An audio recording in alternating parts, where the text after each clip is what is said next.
Hola a todos, bienvenidos al segundo episodio de Salud y Bienestar. Hoy hablaremos de los problemas del sueño. Se estima que en promedio 1/3 de la población a nivel mundial sufre de problemas del sueño, siendo el más común el insomnio. Para poder ayudarnos a entender mejor de este tema, hoy nos acompaña la doctora Ángela Cabanillas. La doctora Ángela es médico neurólogo del Hospital Guillermo Almenara. Actualmente cuenta con formación en neuroimágenes en la Universidad Abierta Interamericana de Argentina y además es miembro activo de la Sociedad Peruana de Neurología. Bienvenida, Ángela. Hola, Natalia, un gusto estar contigo. Qué bueno verte después de cierto tiempo. Sí, hace mucho, 2 años casi, ¿no? Sí, desde que terminamos la residencia, ¿te acuerdas? Sí, claro. Bueno, de hecho nos conocimos en la residencia. Sí. A pesar de que somos de diferentes especialidades, coincidimos al ser grupo de guardia, el grupo 6. Sí, así es. El grupo de los miércoles, ¿no? Exacto, el grupo de los miércoles. Claro, Angelita, yo recuerdo que por esas fechas, cuando teníamos la oportunidad de coincidir de repente, de acuerdo a la programación, siempre nos dábamos esa oportunidad de conversar, ¿no? Sí. Y creo que algo que motivó de repente que se pueda forjar una amistad fue el hecho de empezar a hablar de temas cotidianos, ¿no? Primero recuerdo que comenzábamos a hablar de que de pronto teníamos cierta preferencia por hacer guardias de día que de noche. Claro, sí, por supuesto, porque coincidimos en que nos hacía difícil hacer estas guardias nocturnas, ¿no?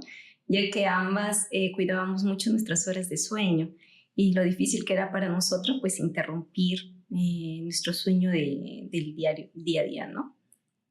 Claro, y en este caso ambas preferíamos la guardia de noche y si de repente nos daban la opción de escoger, preferíamos ir a descansar en el primer turno, ¿te acuerdas? Claro, sí. La residencia, en la guardia se dividía un primer turno. Exacto. De 12 a 4 de la mañana y luego de 4 a 8 de la mañana, ¿no?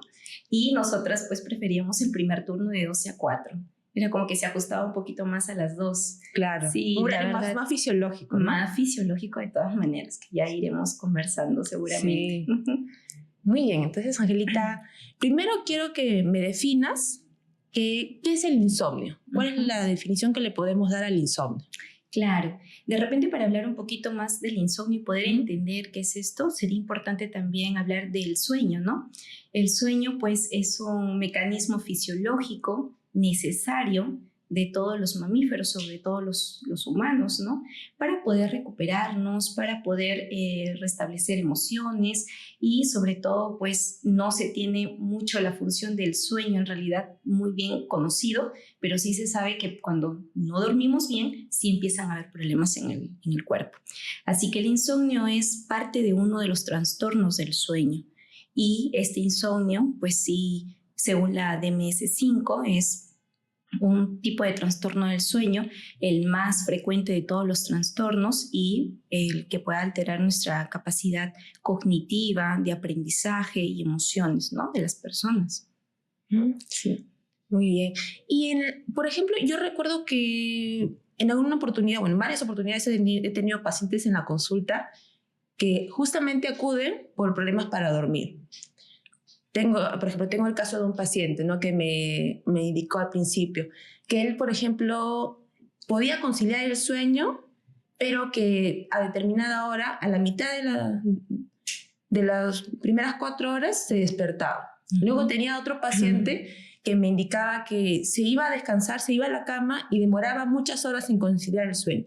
Claro. ¿Cuáles podrían ser los diferentes tipos de insomnio? ¿Y cómo podemos diferenciarlos entre sí? Claro, hay de repente muchas formas de clasificarlo, pero quizá el más conocido o el que la gente va a mencionarnos en la consulta es aquel insomnio que puede dividirse al inicio del sueño, o sea, me es difícil conciliar el sueño, iniciarlo. También tenemos el insomnio de mantenimiento, o sea, inicio muy bien el sueño, me duermo. Decir que inicio bien el sueño es hablar que yo puedo conciliar el sueño dentro de los 30 minutos, ¿no? Entonces, decir que duermo bien al inicio, pero tengo micro despertares por la noche, eso ya estamos hablando de un insomnio de mantenimiento. Me es difícil mantener un sueño prolongado.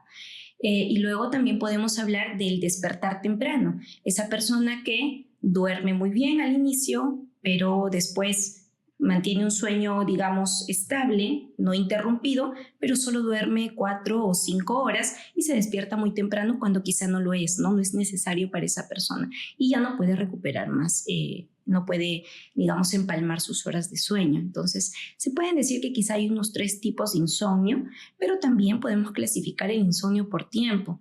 Y el insomnio por tiempo, por ejemplo, se habla de un insomnio agudo, que es menos de 3 meses. Y el insomnio crónico, que ya es 3 meses a más, ¿no? Es aquel paciente que manifiesta estos problemas subjetivos de insomnio, de no poder dormir bien, ya sea 3 veces por semana como mínimo, durante 3 meses mantenido. Así que hay muchas formas de repente de poder clasificarlo o enfocar, ¿no? Este problema. Muy bien, me queda muy claro. Entonces, Ángela, tenemos 3 tipos de insomnio entonces. Puede ser el insomnio de conciliación, de mantenimiento, y el tercero es el insomnio del despertar temprano. Claro, así es. 3 tipos de insomnio.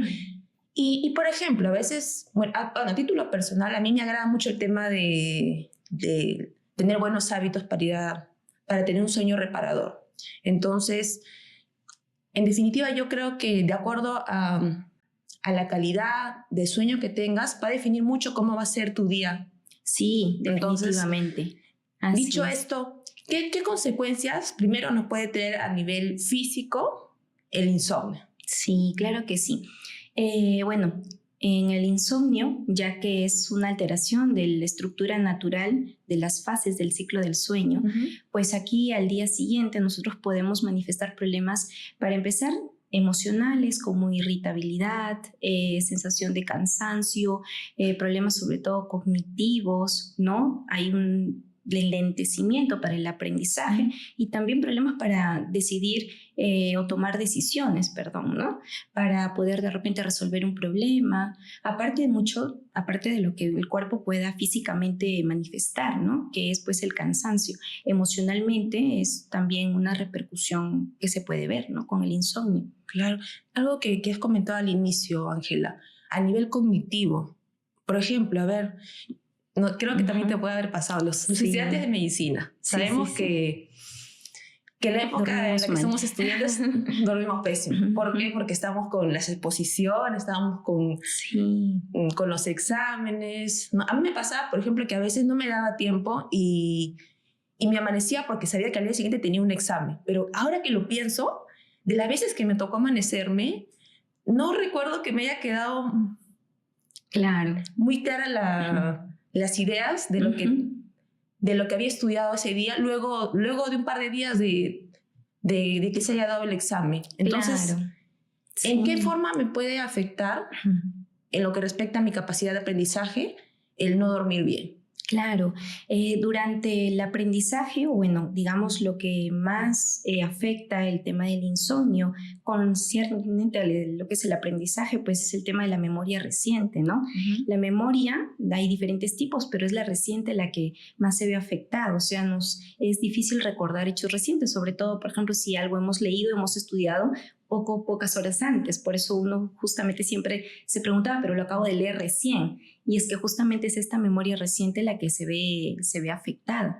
Igual también, por ejemplo, pasa con el tema de cómo reaccionamos ante los eventos estresantes que nos pueden ocurrir, ¿no? Tenemos poca tolerancia, mayor irritabilidad, no hay mucho control de emociones, también nos frontalizamos un poco, que es un término de repente que mucho no usamos en neurología. ¿Qué sería frontalizarse? Claro, sería más que todo una acción donde el control de impulsos está un poco suprimida. ¿Por qué? Porque dentro de lo que es el sueño hablamos de un área prefrontal, que es un área importante de la corteza. Exacto, de la corteza prefrontal, donde nosotros utilizamos el día a día y es lo que nos diferencia de los animales porque se encarga de la planificación, el tema de poder saber cómo organizar un problema o resolverlo. Entonces es esta corteza la que se ve afectada y por ende nuestra capacidad de resolver problemas se afecta, ¿no? Así que definitivamente el insomnio puede afectar muchísimo el día a día. Entonces, esta corteza prefrontal es la que nos permite tomar decisiones acertadas, que nos permite que nos permite planificar, que nos permite de repente controlar de repente esa impulsividad que se pueda tener. Sí, así es. Justamente esta corteza prefrontal es la que de alguna forma nos permite usar este raciocinio, ¿no? Esta conducta va apropiada para este momento, esta conducta no es apropiada aquí, pero es ahí donde esta corteza comienza a fallar. Y esto es lo que nosotros decimos, se está frontalizando, ¿no? Se está como que la liberación cortical de que no está habiendo una retención de este impulso sobreestimulado de cuando esta corteza prefrontal está fallando. Y ahí también hablando de un órgano muy importante que es el tema de la amígdala, ¿no? La amígdala se sobreestimula. ¿Qué función cumple ¿no? la amígdala en condiciones normales? En condiciones normales, la amígdala es un órgano muy importante, se encarga de lo que son las emociones, la afectividad, pero también pasa el que cuando se sobreestimula hay un exceso de cortisol. Esta amígdala se sobreestimula en casos, por ejemplo, en los que yo estoy estresada, preocupada, me veo en un problema de repente porque quizá en cuadros de miedo, ¿no? Entonces la amígdala funciona como un órgano que nos protege porque libera ciertas sustancias como noradrenalina, cortisol para prepararme a la huida o para prepararme a la defensa, ¿no? Porque me veo esto afectada o de repente me veo que estoy pasando por algún problema en el que tengo que buscar una solución pronta, pero la sobreestimulación de la amígdala tampoco está bien, ¿no? No es adecuada. Así que el sueño se encarga de poder hacer que estos dos órganos también se encuentren en un equilibrio. Y entonces, es importante. Si yo tengo mi corteza prefrontal que no está funcionando bien porque no duermo, ¿qué es lo que espera encontrar en esa persona al día siguiente, por ejemplo? En su día a día, ¿cómo se va a comportar? Claro, aparte que va a ser una persona de por sí cansada físicamente, es una persona que con respecto al estado de ánimo, pues es una persona que no va a querer hacer cosas, apática, es una persona irritable, poco tolerante a los problemas del día a día, poca capacidad también resolutiva, ¿no? De los problemas del día a día. Y cuando ya queremos hablar del tema de lo que es aprendizaje, pues con un enlentecimiento en la velocidad tanto para decir las cosas como para aprenderlas y retenerlas. Así que acá también tiene mucho que ver el tema de la memoria. Muchos pacientes, por ejemplo, en la consulta vienen con problemas de memoria, pero de fondo, ¿qué se les conversando? Tienen una mala calidad de sueño. Entonces, hay muchas cosas que tienen que ver ahí, ¿no? El sueño es tan amplio que también puede perjudicar al aprendizaje, la concentración y por ende la evocación de lo que yo estoy tratando de almacenar. Así que la memoria también se ve comprometida. Claro. Y sobre todo también lo que tú comentas, ¿no? Al pedirte que me escribas cómo está una persona que su corteza prefrontal no está funcionando bien, me traduces que es una persona que está irritable, que tiene un mayor riesgo mejor dicho, no un mayor riesgo, un pobre control de impulsos. Entonces me imagino cómo puede estar esta persona al día siguiente, cómo pueden ser sus relaciones interpersonales, cómo se enfrenta esta persona frente al hecho de tomar decisiones importantes. Claro, así es. Sí, afecta mucho al día a día, ¿no? Y hay algunos estudios, por ejemplo, que han hecho grupos de pacientes, controles, en los que algún grupo le han suprimido el sueño por 12 horas. Que quizá cualquiera en el trabajo lo puede vivir, ¿no? Y sabemos lo que se siente, de repente el no dormir unas 24 horas seguidas.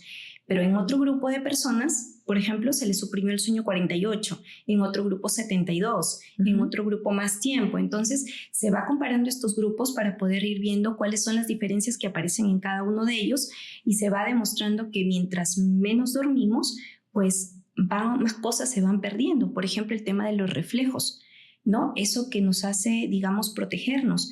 El reflejo para responder de repente ante un golpe, ante una caída, cruzando la pista, un carro. Entonces, estos reflejos también que son de protección, también se van aboliendo con el paso del tiempo mientras menos dormimos. Claro, los reflejos. Sí. Imagínate, entonces, de repente, ¿cómo podría ser una persona de repente que no ha dormido bien y tiene que manejar? Sabemos que aquí no necesariamente se respeta en la mayoría de casos la regla de tránsito. Entonces, si esa persona se tiene que lidiar con el tráfico y de repente no ha dormido bien sus reflejos no están del todo activos, entonces tiene un mayor riesgo también de repente de poder sufrir un accidente de tránsito. De sufrirlo o provocar también, ¿no? También, La muerte sí. de alguien. Entonces, sí, realmente el sueño es un tema que cada día va tomando más importancia, se va conversando más de eso, porque para empezar las personas le estamos dando también mayor importancia a dormir bien, ¿no? Y con este mundo agitado, pues se está volviendo cada vez un tema de consulta más frecuente. Sí. Claro. Es que a veces se tiene la idea, Ángela, de que la persona que duerme menos de repente es la más exitosa porque prioriza su tiempo. Así es. Pero mira que si lo planteamos de esta manera, todas las consecuencias que puede traer el no dormir bien, ahorita estamos hablando de la parte física, ¿no? Exacto. Pero todas las consecuencias que puede traer el no dormir bien, realmente como que hace que uno se replantee si en realidad estoy priorizando mi tiempo o estoy generándome un daño. Claro, sí. ¿No? Y ahora, volviendo a la parte de la amígdala. Entonces, la amígdala es una estructura que de repente va a estar con una mayor actividad en determinadas situaciones. Así es. ¿No? ¿Y qué consecuencias me puede tener que tenga sobreestimulada mi amígdala a nivel de la calidad del sueño? ¿Qué repercusiones me puede traer? Claro. Por ejemplo, como habíamos hablado, la amígdala está muy relacionada con el sistema límbico, o sea, las emociones, que es algo bueno, por supuesto, pero cuando ya hablamos de la sobreestimulación, hablamos del aumento de la secreción de sustancias como el cortisol y otras muchas, pero quizá el cortisol es la más conocida, ¿no? La hormona del estrés. La hormona del estrés, claro. Y no es que sea mala, pero que nos va a salvar de algunas situaciones. Por ¿no? supuesto. Porque cuando nos despertamos es importante entrar en un estado de alerta. Exacto. Pero ¿qué pasa si tenemos este cortisol elevado en la noche, que es cuando se supone que tenemos que entrar en un estado de calma porque nos estamos preparando para dormir? Claro, y justamente son estas personas, por ejemplo, que sobreestimulan su amígdala y aumenta el cortisol cuando se preocupan mucho. Ese sobrepensamiento, el sobrepensar las cosas, el preocuparnos de repente de cosas que pasaron en la mañana, lo que puede pasar al día siguiente, porque también hay personas así, que de repente ni siquiera sucede ya el evento, pero ya estamos sobrepensando en qué es lo que puede ser. Entonces, esta situación de estrés, ya sea agudo o ya sea crónica, pues en la noche va a tener una repercusión por el aumento del cortisol, ¿no? Y es la que va a impedir pues que yo entre en un estado de inicio de sueño, porque el sueño obviamente pues tiene fases, ¿no? Al inicio va a ser una fase donde estamos recién ingresando al sueño, donde algunas funciones van disminuyendo, el flujo sanguíneo se va disminuyendo, la temperatura también, la frecuencia cardíaca, pero el cortisol elevado sabemos que lo que hace es todo lo contrario. Me aumenta la frecuencia cardíaca, me aumenta la presión arterial, aumenta la temperatura, entonces estamos haciendo como que todo en contra de ese sistema fisiológico normal que debería ocurrir al inicio del sueño, ¿no? Así que es por eso que el estrés, el sobreestresarnos, el recibir quizá una mala noticia, la preocupación excesiva, pocas horas antes de ir a dormir, pues repercute, ¿no? En este sueño. Claro, y esta es la explicación fisiológica de por qué, de por qué las personas que como quien dice, le da la pensadora en la noche y no pueden dormir. Sí. Entran en un estado de alerta. Claro, exacto, entran en un estado de alerta. Y ojo que no solamente el sobrepensar las cosas es solamente la que activa la amígdala. También, por ejemplo, el ejercicio, pero el ejercicio extenuante, ¿no? Que siempre hay que aclararlo porque también el ejercicio es bueno, pero en la medida de que sea en un corto periodo de tiempo y no sea tan extenuante. Porque si yo voy a hacer un ejercicio muy extenuante, pocas horas antes de dormir, voy a elevar mi cortisol. Y es que es natural porque ahí estamos hablando de otro tipo de estrés. Un estrés físico que requiere un aumento de energía y esto también aumenta el cortisol. Pero hay personas que pues hacen esto en la noche y también influye el tema del sueño. Así que duermen mucho más tarde, 1 o 2 de la mañana, no esperando que este cortisol baje, pero ya interrumpimos un ciclo normal de sueño. Claro. Y claro, esto va también mucho enfocado en el hecho de tratar con esas personas que de repente dicen, no, yo en las noches como para ya cansarme me pongo a ver videos o entro en las redes sociales. Mal. Entonces, ¿qué está pasando con estas personas, por ejemplo? Sí, mal, porque claro, y es muy frecuente, ¿no? Porque, ¿qué pasa? Que nuestro sistema nervioso es muy inteligente, ¿no? O sea, es pues todo muy, muy sabio. Así que nosotros tenemos un ciclo vigilia-sueño porque justamente en la noche el ambiente y el medio se presta para poder dormir. En nuestro sistema nervioso hay una sustancia que es la melatonina y la melatonina se activa y hace un pico elevado durante la noche y esto comienza a activarse a partir de las 8 de la noche. Comienza a aumentar la secreción. ¿Por qué? Porque tenemos oscuridad, ¿no? De alguna forma hay una disminución de luz que ingresa por nuestros ojos. Así que pues esta sustancia, esta melatonina, hace un pico en la noche justamente para prepararnos a dormir. Pero ¿qué pasa si nosotros damos un estímulo excesivo de luz, que es la luz azul de la pantalla, del celular, el televisor o la laptop, porque estamos trabajando? De la tablet. Exacto. Lo último que hacemos es hacer un trabajo en la laptop, de repente, ¿no? Y eso está mal porque estamos inhibiendo que este pico de melatonina suba para prepararnos a dormir. Así que sí, digamos, esta costumbre que tenemos de voy a estar aquí hasta que me pueda cansar, pues no es cierto del todo, ¿no? O sea, es, digamos, algo que se está haciendo de forma errada en las personas y hay que enseñarles y que tienen que entender un poquito más la función de la melatonina y por qué estas pantallas expuestas horas antes de ir a dormir, pues no son lo adecuado, ¿no? Y además de lo que tú nos explicas de la melatonina, que ya me queda claro que es nuestra hormona del sueño, también es el hecho de evaluar que cuando alguien ya, en teoría, lo que debe de hacer es tratar de entrar en un estado de calma, ¿cómo se podría sentir, digo yo, una persona que si ya está a punto de ir a dormir, empieza a ver de repente redes sociales, por ahí le llega un mensaje de WhatsApp, de repente no es un mensaje o no es un contenido de repente muy, muy agradable, entonces de repente ve una noticia lamentable, algo muy triste, en la noche antes de ir a dormir, ¿cómo se podría sentir, digo yo? Sí, claro, así es, y activamos ahí el sistema de alerta, ¿no? Justamente lo que mencionábamos, el tema del estrés, la ansiedad, la preocupación o el sobrepensar las cosas. Sí, siempre las horas antes de sueño hasta se habla de 4 horas. Yo sé que es un poco exagerado, pero realmente se habla de 4 horas, ¿no? Las últimas 4 horas debemos cuidar mucho el tipo de información que recibimos y esto abarca todo, ¿no? Las últimas 4 horas antes de ir a dormir. Antes de ir a dormir, mira, ¿no? Sí. O sea, si en promedio yo me voy a dormir a las 10, pues desde las 6 de la tarde yo ya debo de tener, digo que es un poco complicado porque bueno, estamos en una etapa en la que en un mundo muy ajetreado, es necesario muy revisar el celular para ver si me llegó el correo. Sí, pero en la medida de lo posible, evitar que cosas que nos puedan causar ansiedad, preocupación o estrés y que de repente fácilmente se pueden resolver al día siguiente, evitarlas, pues no las últimas horas de sueño. Por ejemplo, revisar el correo, ¿no? De repente revisar el correo si es algo de trabajo, algo que quizá voy a recibir una noticia importante, quizá pues no hacerlo en las últimas horas. De repente lo podemos planificar para que sea durante la mañana. Igual de repente una llamada importante, si tuve que hablar con alguien, pues trato de solucionarlo por la mañana. Y en la tarde dejo cosas muy puntuales como por ejemplo leerme un libro, hacer algo de deporte, cocinarme algo, no sé, de repente es ver algo que me relaje, algo como para ir preparando, ¿no? Lo que se llama la higiene de sueño, lo que me va preparando para llegar a ese ambiente adecuado de poder dormir y poder conciliar el sueño.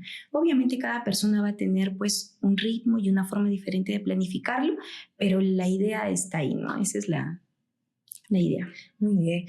¿Y cuál consideras tú que son las principales causas del insomnio? Porque yo, como siempre le digo a mis pacientes, el insomnio no viene de a gratis en algunos casos. Así es. ¿Cuáles son las principales causas, Ángela? Sí, mira, la causa más frecuente ahorita, lamentablemente, es nuestra mala higiene de sueño. Y bueno, ¿y esto qué es la higiene del sueño? La higiene del sueño es básicamente un montón de formas y maneras de poder abarcar una buena calidad de sueño. Es todo un ritual, por así decirlo, ¿no? Como por ejemplo esto, prepararme horas antes de ir a dormir. Estas 4 horas que son muy importantes para yo poder tener un sueño reparador, conciliador y que yo sienta que al día siguiente me siento descansada, que estoy plena para hacer mis funciones del día a día.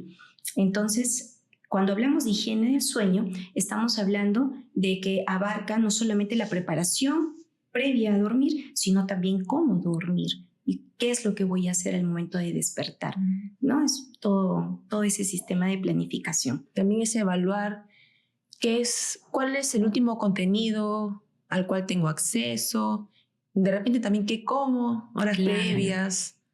El ambiente donde duermo también. El ambiente donde duermo, que tiene que ser un ambiente limpio, cómodo, y lo que se recomienda es que el ambiente donde yo descanso solo tiene que ser un ambiente para descansar. No puede ser un ambiente donde yo lleve mi laptop y esté de repente haciendo un trabajo, no puede ser un ambiente donde yo esté comiendo, ¿no? Sino que sea un ambiente netamente para descanso, que mi cerebro asocie que este lugar es donde ya toca descansar. Porque recordemos que también hay todo un subconsciente, ¿no? Que también forma parte de la preparación para ir a dormir. Así que el ambiente de descanso también debe ser solamente usado para eso, en la medida de lo posible, ¿no? En definitiva, el término de higiene del sueño es muy amplio y creo que es fundamental para de esa manera, antes de valorar la posibilidad de iniciar un tratamiento farmacológico, primero ¿no? ver qué está pasando, ¿Qué estoy haciendo mal? Claro, exacto. Si bien es cierto, la higiene de sueño es la causa más frecuente, digamos, esta mala higiene de sueño es la causa más frecuente, pero también hay otras, ¿no? Otras causas neurológicas y psiquiátricas, ¿no? También. Las causas neurológicas, ¿cuáles serían las principales, Ángel? Por ejemplo, dentro de las causas neurológicas tenemos quizá causas, por así decirlas, secundarias y primarias.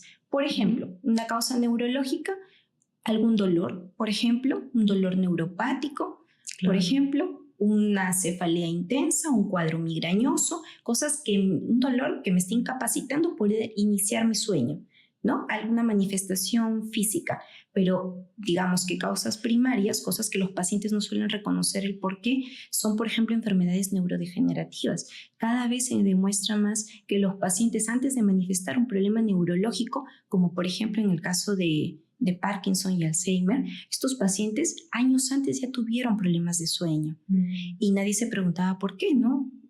No tiene problemas, no hay ningún medicamento ahí, ¿qué está pasando? ¿Por qué está comenzando a haber este problema de sueño si era una persona que dormía muy bien? Y se ha demostrado que hasta 10 años de estas enfermedades neurodegenerativas ya los pacientes pueden empezar con problemas de sueño, ya sea de inicio o de mantenimiento. Normalmente suele ser de mantenimiento. Empiezan a dormir muy bien, pero mantienen muy poco el sueño. Y pues esto también vemos en neurología, así que también son pacientitos que pueden venir solamente por el tema de insomnio, pero a veces hay que ir más allá, preguntar si no hay algo más, ¿no? Claro, eso es con respecto a las enfermedades físicas, ¿no? Así es. El dolor, ¿quién podría dormir bien de repente si tiene un dolor crónico, un dolor que de repente a veces no calma ni con los fármacos? Así es. Ahora, lo que comentas también puede deberse el insomnio a enfermedades psiquiátricas, una mala gestión del estrés también. Por ejemplo, claro. Sí, por supuesto. Entonces la principal causa del insomnio a la cabeza, primero, los malos hábitos. La mala rutina antes de ir a dormir. Sí, de todas maneras. ¿No? Claro, los malos hábitos, luego tenemos las enfermedades físicas y las enfermedades psiquiátricas. Así es, sí. Y bueno, también ir buscando, ¿no? Si es que por ahí de repente está asociado medicamentos. También los medicamentos. ¿No? Sí. ¿Qué medicamentos principalmente están asociados a insomnio, Ángela? Bueno, de repente hay algunos medicamentos en neurología que nosotros observamos. Quizá pues el uso de fluoxetina, no sé si de repente me dejarás mentir, que es un medicamento que cuando se puede tomar en la noche podría alterar el nivel del sueño. Después otros medicamentos, los más usados con nosotros, por ejemplo, algunos antimigrañosos también, por ejemplo el Motriptán, que es un medicamento que usamos para migraña, también podría influir en la calidad de sueño de los pacientes. Entonces, mayormente los medicamentos, sí debo de decir que los medicamentos en neurología, la mayoría son algo hipnóticos, ¿ah? Así que siempre... Causan somnolencia. Sí, causan somnolencia. Así que también aprovechamos este efecto, digamos, colateral de la medicación en estos pacientes que ya tienen un problemita de insomnio, ¿no? Para también tratar la patología neurológica de fondo y también poder ayudar a recuperar el tema del sueño, ¿no? Como un inductor de sueño nada más por el corto periodo de tiempo y solamente lo que sea necesario. Claro, la importancia del manejo, del trabajo en conjunto con el profesional. Así y es. psicoeducación. Sí, la psicoterapia, ¿no? También, es muy importante. Sí, es verdad. Es más, había encontrado también de que no se ha visto dos grupos, ¿no? Donde a uno solamente se le da psicoterapia, al otro solamente medicamentos, y ninguno de los dos solamente funcionan de forma positiva. O sea, tiene que ir el apoyo tanto de la psicoterapia con la medicación si queremos llegar a realmente resolver el problema, ¿no? En conjunto siempre.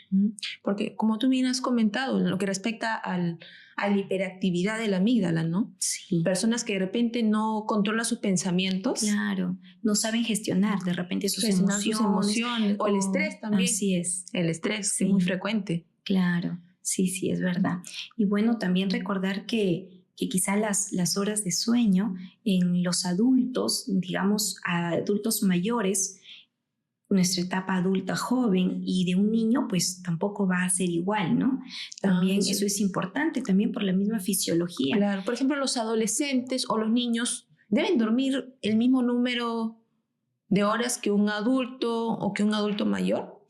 En realidad no está, se recomienda, son recomendaciones por supuesto, pero se recomienda que mientras más pequeños, más horas de sueño tienen, ¿no? Por ejemplo, los recién nacidos, ellos pueden dormir hasta 16 horas, 18 horas al día.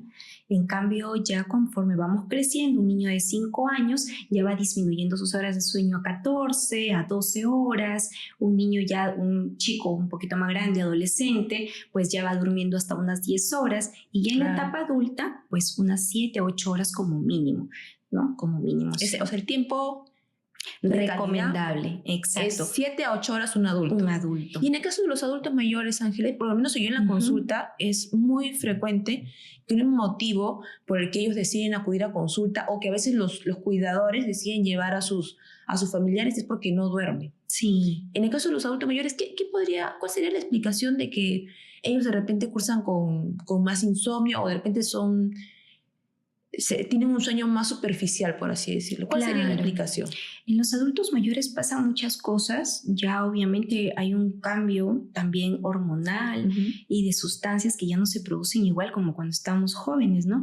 Por ejemplo, si de repente, yendo muy aparte de lo que tengan las patologías neurológicas o medicamentos, ¿no? Solamente con el tema fisiológico, lo que ocurre por el hecho de envejecer, por ejemplo, la melatonina, que es una sustancia que justo te comentaba, que hace un piquito durante la madrugada, 3 a 5 de la mañana, para luego ir descendiendo y podernos preparar para despertar. En ellos ya esto no ocurre igual. En ellos esta melatonina ya no se produce con la misma cantidad.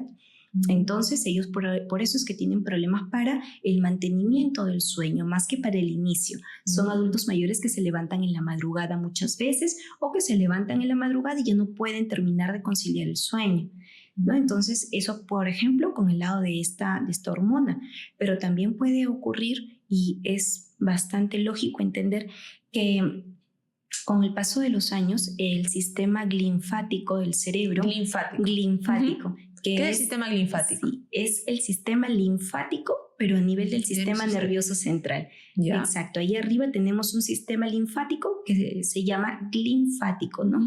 Y este sistema linfático se encarga de depurar y eliminar los desechos de las neuronas, de lo que ocurre del día a día. Así como cuando botamos la basura en la noche de todo lo que se generó durante el día. Ese sistema linfático. Ese es mi cachito de basura donde yo elimino todos los restos de metabolitos que se han producido en estas células para yo poder eliminarlo y estar preparado al día siguiente. ¿Para qué? Para tener, digamos, una nueva información, para poder estar preparado para nuevo almacenamiento de memoria, ¿no? Entonces, este sistema linfático lamentablemente también con el tiempo se va destruyendo, se va haciendo más ineficiente. Entonces es como si estas células siguen haciendo su función, pero ya no hay quien los depure como lo hacía como éramos adultos. Así que estos desechos se van acumulando en las células neuronales y lamentablemente hay depósitos de ciertas proteínas como por ejemplo el amiloide. Y este amiloide es lo que se va acumulando con el tiempo y, por ejemplo, puede estar presente en enfermedades degenerativas como el Alzheimer, ¿no? Que es bastante conocido ahí. Claro. Así que son muchos factores los que van sumando en un adulto mayor.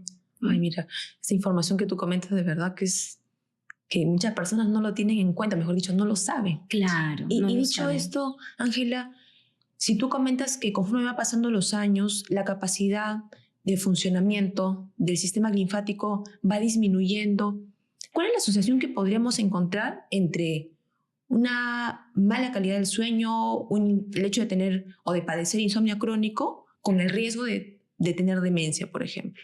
Claro, bastante, ¿no? Es muy importante eso.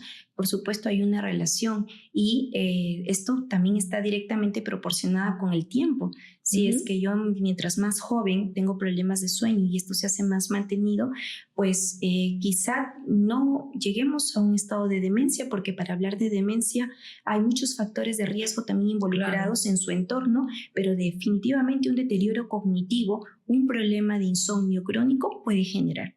Entonces eso también es importante, ¿no? Son personas que no recuerdan cosas del día a día como problemas de su trabajo, son personas que no están de repente tan ávidas para resolver problemas, así que definitivamente sí hay un grado de deterioro cognitivo leve y esto sí puede ser quizá progresar si es que no se encuentra una solución inmediata, ¿no? Y es lo que tú comentas.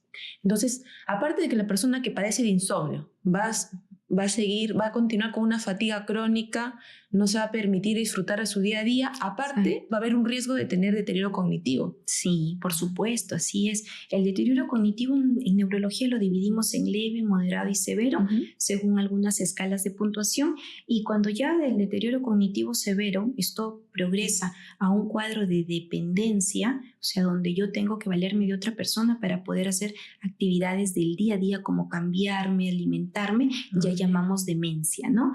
Entonces, por supuesto, quizá la demencia, quizá el insomnio por sí solo no se ha encontrado una relación directa con una demencia, pero sí viene a ser un factor de riesgo más, que suma con otros factores para yo poder llegar a un cuadro de demencia de repente a una edad más pronta.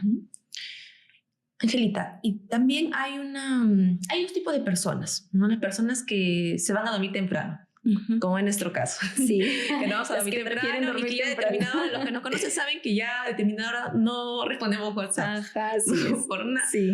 por cuestiones de higiene del sueño. Ya, estamos los que vamos a dormir temprano. Y las personas que son nocturnas, ¿no? Que se acuestan a las 12, a la 1.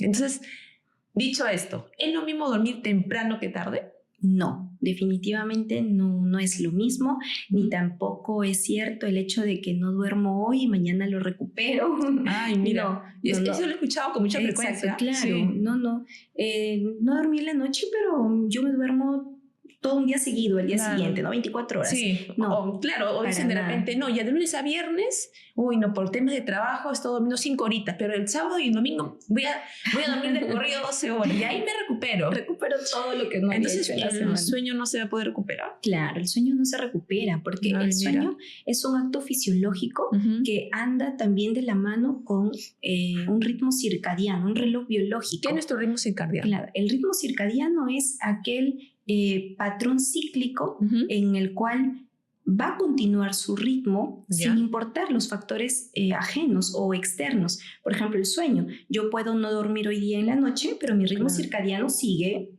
con su periodicidad, exacto. Las hormonas siguen produciéndose a la misma hora. Si bien es cierto, hay algunas hormonas que sí se pueden ver afectadas, pero la mayoría no. Entonces, aunque yo esté despierto durante la noche, mi ritmo circadiano continúa en cuanto a la producción de estas hormonas o ciertas sustancias. ¿Cuáles son las principales hormonas? Las principales. Ritmo circadiano. Sí, por ejemplo, en cuanto al sueño, tenemos la melatonina que se mencionó, la hormona de crecimiento también. ¿Es hormona de crecimiento? No, yo entiendo que para los niños es para que pues, se pueda garantizar su crecimiento. ¿Y en el caso de los adultos? En el caso de los adultos. ¿En qué nos beneficia? Sí, en el caso de los adultos también es importante porque tiene una cierta interacción con la hormona, la TSH, que es una hormona del metabolismo. La hormona tiroidea, que se encarga de nuestro metabolismo y función durante el día siguiente. Es algo como que inversamente proporcional. Aumenta en la noche mientras que la TSH disminuye, ¿no? Esta hormona se encarga de aumentarse para que mi TSH baje. ¿Y por qué? Porque yo en la noche no necesito tener el metabolismo activo, así que mi TSH baja. Y esta disregulación entre ellas sí hace que nuestro metabolismo se afecte. Así que por eso, Por ende es que se comienzan a ver problemas de insulina, problemas en glucagón, y es por ende que también luego van a haber estos problemitas de resistencia a la insulina, ¿no? Mira, Y terminar esto en diabetes. Entonces, sí es cierto que las hormonas que tienen un ritmo circadiano, si nosotros la vemos afectadas, pues definitivamente sí va a repercutir posteriormente con alguna enfermedad metabólica, Claro. como la diabetes, que es tan conocida, ¿no? Mira que no es motivo de conversación el día de hoy, de repente puede ser motivo para otro podcast, pero ahora estamos hablando también de que el insomnio no solamente me va a traer problemas a nivel emocional, no solamente me va a traer problemas a nivel cognitivo, en lo que respecta a mi capacidad de aprendizaje, sino que también va a aumentar mi riesgo de padecer enfermedades metabólicas. Exacto. Y le estamos restando el tema de la obesidad también, La ¿no? obesidad. Claro, porque ¿Qué pasa con una persona que no duerme bien? Porque Claro. de repente hay una persona que dice, no, yo no duermo bien y estoy con problemas de sobrepeso. ¿Qué ocurre con estas personas? Justamente también el tema aquí entra no solo la TSH, que es la hormona del metabolismo, sino también entra el tema de el cortisol elevado, que hace que estas células de la insulina a nivel del páncreas pues funcionen mal, y por ende también esto nos predisponga no solamente a diabetes, también a obesidad, ¿no? O a sobrepeso. Sí que sí, definitivamente tiene mucho que ver con enfermedades metabólicas. Claro, entonces la persona que no va a dormir bien tiene un mayor riesgo de repente de padecer sobrepeso. Sí, así es, de padecer sobrepeso por esta mala disregulación hormonal. Cortisol, hormona de crecimiento, TSH, ¿no? Sí, así es. Bien, Angelita, el tiempo nos quedó corto. Sí. ¿Qué recomendaciones generales nos darías para tratar el insomnio? Claro. ¿Cuál sería el manejo inicial, dicho de otra manera? Mira, definitivamente primero tendríamos que abordar la causa más frecuente de insomnio, que es preguntarles básicamente si los hábitos de higiene de sueño están siendo los correctos. Hay personas que sí tienen muy claro lo que tienen que hacer y tienen, digamos, una conciencia de su día a día y las horas que tienen que dormir. Si todo esto está bien, si todo esto lo estamos haciendo bien, pues ya tendríamos que ir a buscar un segundo escalón. De repente, medicamentos, cosas secundarias, pensar también en una enfermedad, de repente una ansiedad generalizada, un estrés crónico, buscar un desencadenante agudo también, que es la mayoría de causas de insomnio agudo, menos de 3 meses. Por ejemplo, la pérdida de un familiar, el despido en un trabajo. Que son duelos. Exacto. Claro. Entonces son estrés y eventos agudos y causan insomnio, sobre todo en una persona que nunca antes la ha tenido. Por eso es importante, ¿no? ¿Cuánto tiempo estás padeciendo este insomnio? Menos de 3 meses. Entonces voy enfocando un poquito más ahí en qué cosas buscar. Pero si esto ya va más de 3 meses, estamos hablando de insomnio crónico, y de repente busco otro tipo de enfermedades neurológicas, psiquiátricas, enfoco también la edad del paciente y ya ir de repente diferenciando los grupos para buscar otras causas, ¿no? Eso. Y bueno, definitivamente el manejo del insomnio es multidisciplinario, Natalia. Sí. Neurología, psiquiatría, psicoterapia, y abordar también las causas que encontremos en el camino, ¿no? Las enfermedades físicas, como tú bien has comentado, que también es un motivo de trastornos del sueño. De padecer trastornos del sueño. Sí. Muy bien, Ángela. Ha sido un placer tenerte aquí. Quiero agradecerte por compartir tu valiosa experiencia y conocimientos. Quisiera que nos indiques cuáles son tus redes sociales, dónde podemos encontrarte, seguir tu trabajo. Sí, bueno, estoy en Facebook, en Instagram, como doctora Ángela Cabanillas. Ahí van a encontrar algunos de los videos que he preparado con mucho cariño, donde trato de ser un poquito muy, digamos, muy fácil de llegar a ustedes, a los pacientes, que es lo que más nos importa.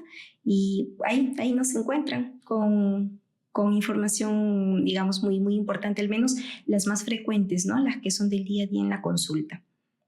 Muchas gracias, Ángela. Gracias a ti, Natalia, por invitarme. Y a nuestros oyentes, gracias por acompañarnos en este episodio. Como ya bien nos comentó hoy día la doctora Ángela, el sueño es fundamental para tener una adecuada salud física y mental. No olviden de suscribirse y dejarnos sus comentarios. Hasta la próxima.